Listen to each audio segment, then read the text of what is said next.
નમસ્કાર વિદ્યાર્થી મિત્રો, આપ સર્વે વિદ્યાર્થી મિત્રોનું સહૃદય હાર્દિક સ્વાગત છે આપણી મનપસંદ યુટ્યુબ ચેનલ બેસ્ટ ઇન એજ્યુકેશનની અંદર. તો મિત્રો, આજે આપણે ધોરણ 9 વિષય ગુજરાતી ચેપ્ટર નંબર 4 ગોપાળ બાપા નવલકથાંશ મનુભાઈ પંચોળી દર્શકમાંથી મિત્રો લેવામાં આવ્યું છે, જેનું આપણે સ્વાધ્યાય પોથીનું સંપૂર્ણ સોલ્યુશન કરવા જઈ રહ્યા છીએ. તો વિદ્યાર્થી મિત્રો, વિડીયો તમારે સ્કીપ કર્યા વગર જોવાનો છે. તમે જોઈ શકો છો પ્રશ્નોત્તરી છે, 8-10 વાક્યોમાં ઉત્તર લખવાના છે. પ્રશ્ન નંબર 1 છે, ગોપાલ બાપા પાઠના આધારે સયાજીરાવ ગાયકવાડ વિશે લખો. તો મિત્રો, તમે અહીંયા જોઈ શકો છો સયાજીરાવ ગાયકવાડ વિશેની માહિતી આપેલી છે, એ તમારે વ્યવસ્થિત સમજૂતી સાથે લખવાનું થાય છે. ગોપાલ બાપાનું પાત્ર લેખન કરો. તો મિત્રો, ગોપાલ બાપાનું પાત્ર લેખન અહીંયા સંપૂર્ણ સ્પષ્ટ સમજૂતી આપેલી છે, જે તમારે વ્યવસ્થિત લખવાની થતી હોય છે. ત્યારે ગોપાલ બાપાના ગુરુ માંડણ ભગત વિશે જણાવો. તો એની પણ તમે સમજૂતી જોઈ શકો છો. ગોપાલ બાપા સયાજી રાવ પાસે કેટલી માગણીનું પરિણામ આવ્યું. તો ગોપાલ બાપાએ સયાજીરાવ પાસે કેટલી માગણીનું પરિણામ એ આવ્યું કે સયાજીરાવ એમને કોતરની જમીન લખી આપી. એ ઉપરાંત બીજી કોઈ મદદ જોઈએ તો એન્ડ ખેતી ખાતું આપશે. સયાજીરાવને કોતરને છેડે મથાળા પર ઉભેલા જીર્ણ શિવાલય વિશે ગોપાલ બાપાએ શું જણાવ્યું છે. તો મિત્રો, તમે જોઈ શકો છો. પ્રશ્ન નંબર 3 છે, ગોપાલ બાપાના આ પરાના છાયો મૂકીને વડોદરા તરફથી જમીન શા માટે માગી છે. પ્રશ્ન નંબર 4 છે, ગોપાલ બાપા સિંગોડા નદીના કોતરો શા માટે ખરીદવા ઈચ્છતા હતા. ગોપાલ બાપાએ શિવાલયની પૂજા કરવાની શા માટે ના પાડી દીધી. ત્યારે પ્રશ્ન નંબર 3 છે, ગોપાલ બાપા પાઠના લેખકનું નામ શું છે. તો મનુભાઈ પંચોલી છે. ગોપાલ બાપા પાઠના સાહિત્ય પ્રકાર જણાવો. નવલકથા ખંડ છે. મનુભાઈ પંચોલીનું ઉપનામ જણાવો. મનુભાઈ પંચોલીનું ઉપનામ છે દર્શક છે. ગોપાલ બાપા કઈ નવલકથા અંશ છે. તો ગોપાલ બાપાએ ઝેર તો પીધા છે જાણી જાણી નવલકથાનો અંશ છે.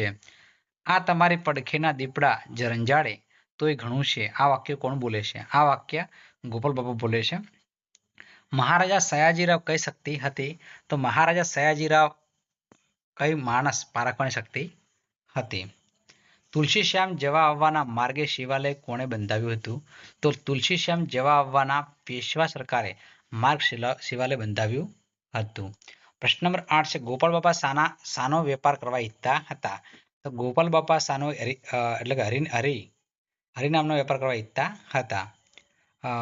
આ તમારે પડખેના દીપડા શબ્દો ગોપાલ બાપાએ કોના માટે વાપર્યા છે. તો આ તમારા પડખેના દીપડા ગોપાલ બાપાએ સયાજીરાવના રાજ વહીવટ સંભાળનારાઓ માટે વાપર્યા છે. ગોપાલ બાપાએ શિવાલયની મૂર્તિની પૂજાની વ્યવસ્થા કરવાને બદલે અન્ય કયા વિકલ્પો સૂચવ્યા છે. ધર્મશાળા બાંધવી. પ્રશ્ન નંબર 11 છે, સાચું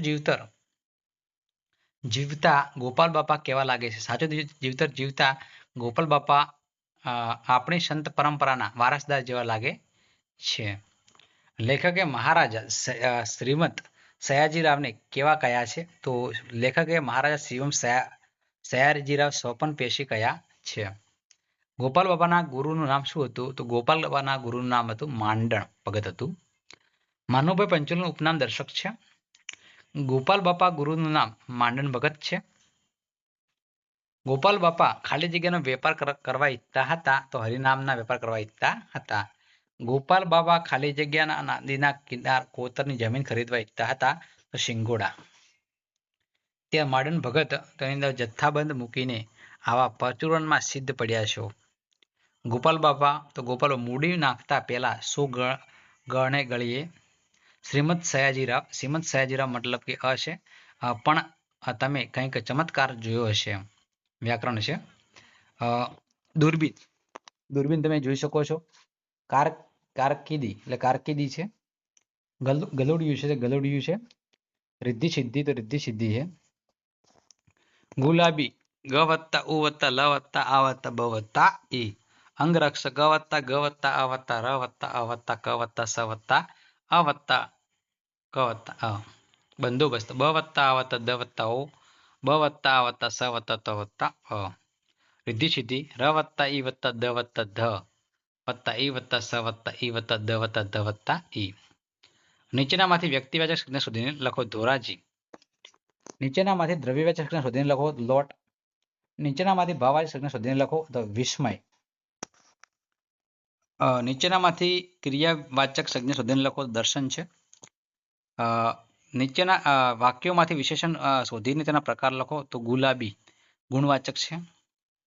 ભગત કૂતરા નીરતા જાય તો કાળો પાન. કાળો એટલે શું? રંગવાચક છે. પ્રશ્ન નંબર 3 છે. સયાજીરાવ ભેખાડ ઉપર 1-2 અંગરક્ષો સાથે ઊભા હતા. 1-2 એટલે સંખ્યાવાચક છે. અહીંની મારી બુરડી પરથી. મારી એટલે સાર્વનામિક છે. ત્યાં વળી પાણાની મૂર્તિઓ ક્યાં પધરાવી. પાણાની મૂર્તિઓ એટલે સંબંધવાચક છે. નીચેના શબ્દોના સાચા સમાનાર્થી શબ્દો શોધીને લખો.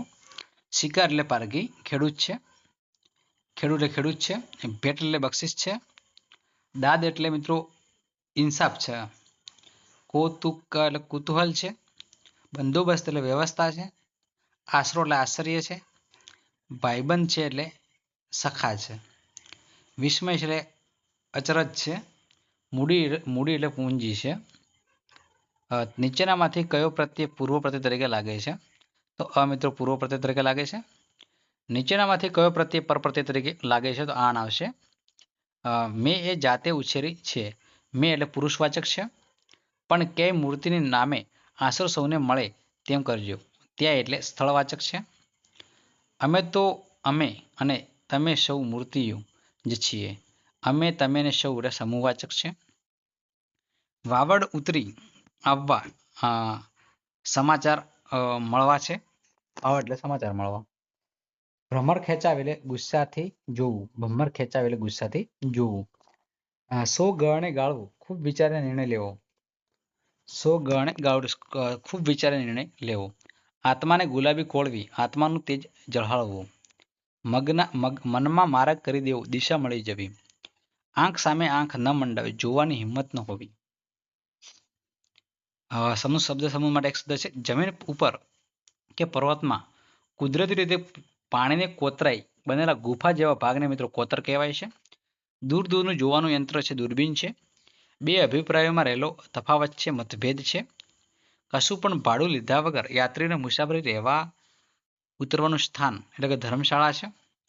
કોલસાની ખાણ એટલે કોળિયારી છે. રવાનુકારી શબ્દ તો તમે જો મોઢા મોઢ રવાનુકારીમાં આવશે. મરાક મિત્રો રવાનુકારી છે. ખટપટી રવાનુકારી છે. સમાસ ઓળખો. સપન સેવી એટલે ઉપજ છે. જાળા ઝાંઝરા એટલે દ્વંદ છે. લોભે એટલે દ્વંદ છે. અમરફળ એ ક્રમ ધારાય છે. ખેતી ખાતું તત્પુરુષ છે. શિવાલય તત્પુરુષ છે. હરિનામ તત્પુરુષ છે. રિદ્ધિ સિદ્ધિ દ્વંદ છે. ગીંગોડો એટલે ઝીંગોડો છે. પડખે એટલે બાજુમાં છે. દોઢી એટલે દેવડી છે. મૂર્તિઓ એટલે મૂર્તિઓ છે. પડ એટલે જમીન છે. દખ એટલે દુઃખ છે. દાહડે એટલે દિવસે છે. દી એટલે દિવસ છે. અરજ નમ્રતાથી કરેલી વિનંતી. વાવડ એટલે ખબર સમાચાર. કોળીતી એટલે ખીલી હતી. ગયો તો. અસલ વિરુદ્ધ. અસલ એટલે નકલ. પુણ્ય એટલે પાપ. યોગ્ય એટલે અયોગ્ય. સાચું એટલે ખોટું. કાળો એટલે ધોળો. તેજ એટલે નિસ્તેજ. લિંગ ઓળખાવ. પુણ્ય એટલે નપુંસકલિંગ છે. આંબો એટલે પુલ્લિંગ છે. જૂડ એટલે નપુંસકલિંગ છે. ભેખડ એટલે સ્ત્રીલિંગ છે. કોતર એટલે સ્ત્રીલિંગ છે. કેડી એટલે સ્ત્રીલિંગ છે. ખેડૂત એટલે પુલ્લિંગ છે. લીંબુ એટલે નપુંસકલિંગ છે. લોભ એટલે પુલ્લિંગ છે. દાદ એટલે સ્ત્રીલિંગ છે. 15 નંબર માગ્યા મુજબ વાક્ય બનાવો. શિકારીઓ હજુ આવ્યા ન હતા. શિકારીઓથી હજુ અવાયું ન હતું. તમને આ કોતર અમે આપ્યું. તમને આ કોતર અમારાથી અપાયું. કોણ દાય છે? કોઈ દાદ દેતું નથી. મારાથી એ બને તેવું નથી. મારાથી એ શક્ય છે. એ અશક્ય છે. અલંકારનું ઉદાહરણ નથી. તમે જોઈ શકો છો તો મહારાજા મીઠા લીંબુ જેવા બોરને જોઈ રહ્યા હતા. આ છે અલંકાર છે. અવાજ જોયો હોય તો વાંસળી જેવો. હરિનામનો જે વેપાર કરવાનું મારા ગુરુએ કહ્યું છે. આ મિત્રો ન કહી શકાય ઉદાહરણ. સાદું વાક્ય સંકુલ વાક્ય કહેવાનું છે. આશ્ચર્યથી મહારાજ મીઠા લીંબુ જેવા બોરને જોઈ રહ્યા હતા. સાદું વાક્ય છે.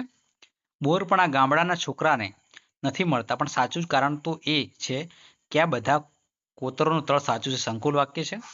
સિંગોડા મારને જો કોઈક રીતે રોકીએ તો આમાં બનારસી લંગડો પાકે ને ગરીબના અમરફળ જેવા બોર ઢગલે ઢગલા ઉતરે.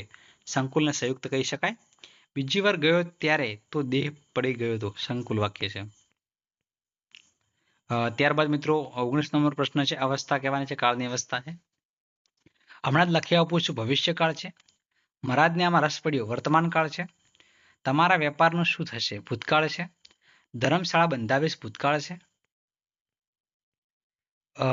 તો વિદ્યાર્થી મિત્રો, આ છે આપણો આજનો વિડીયો. તમને મારો વિડીયો પસંદ આવ્યો હોય તો અચૂક લાઈક કરજો. ચેનલ પર નવા હોય તો ચેનલને અચૂક સબસ્ક્રાઇબ કરજો. બાજુમાં પેલા બેલ આઇકનને પણ પ્રેસ કરજો, જેથી કરી આવનારા વિડીયો નોટિફિકેશન સૌપ્રથમ વિદ્યાર્થી મિત્રો તમને મળતી રહે. ફરી મળીશું એક નવા વિડીયો સાથે. ત્યાં સુધી આવજો. જય હિન્દ, જય ભારત.